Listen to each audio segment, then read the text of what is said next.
re-registering to the heirs, calmly, and in the right lanes. Welcome back to the Title Deed desk. In episode 16, the separation file.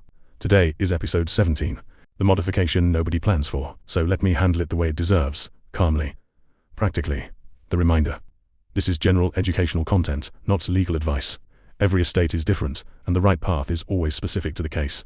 Here is the framing. When an owner dies, the deed does not update itself, and it does not quietly pass to whoever the family understands should have it. The deed keeps the owner's name until ownership is formally re-registered. Until then, the property is effectively frozen. It cannot be sold. It cannot be mortgaged. It cannot be transferred on. The heirs may all agree. The intentions may be perfectly clear. The register still moves on documents, not understandings. That is not the system being cold. It is the system making sure. Nobody is ever wrong about who owns what. So the practical question is simple. What does the re-registration take? 1. 2 inputs. At its core, 2 things. First, official confirmation of the death. The death certificate, attested and legally translated into Arabic if issued abroad, like every foreign document in this series. Second, an official determination of who the heirs are and in what shares. That determination comes through the courts. 2. The lawyer's lane. The determination is where the family's lawyers do their work, and in most estates of any size, lawyers are already involved by the time the property question arises. If there is a will registered through one of Dubai's recognized frameworks, it anchors the determination. If there is not, the courts establish the heirs through the applicable process. Either way, the output is the same. A court-issued document naming the heirs and their entitlements. 3.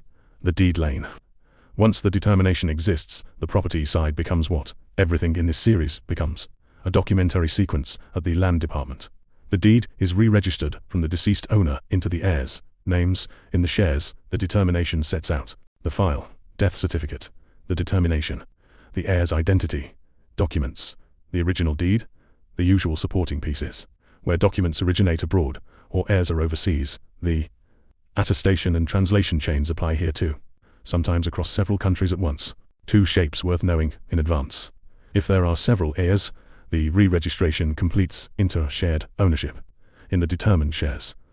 What the heirs then do with the jointly owned property, keep, sell, buy each other out, is a separate chapter. Episode 16 territory, in fact. And if the deceased owned through a company, the property may not need to move at all. It stays in the company. What passes is control of the company, which routes the estate into episode 15's world instead. The 2 lanes run side by side, lawyers on the determination, the desk on the deed. Coordinated. The family deals with one desk. Instead of learning a government process, one visit at a time, in the hardest season to be learning anything. 4. If there are no lawyers yet.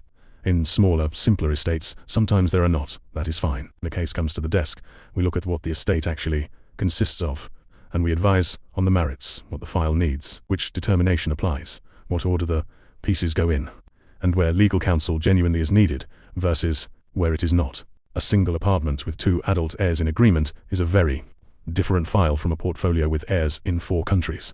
The honest answer to what will this involve is always specific to the case. That is what an advisory desk is for. You bring the situation. The roadmap comes back tailored to it. 5 for the living. The easiest version of this episode is the one that never happens, because the owner decided, while alive and calm, where the property should go. 2 clean instruments. A registered will through the recognized frameworks, anchoring the determination in your actual wishes. Or the lifetime gift from episode 12, a share to a spouse or child, at 0.125%, placing ownership exactly where you want it, under your control. On an ordinary Tuesday, for many families, that deliberate gift is the kindest document they ever sign, because it spares everyone the frozen deed later. If you have lost someone, the path exists. It is documentary, not mysterious. The lawyers handle the determination. The desk handles the deed. You should not be carrying the file yourself. And if you're hearing this on an ordinary day, this is the nudge. In the next episode, a question behind every episode so far. What if you are not in Dubai? This was the Title Deed Desk.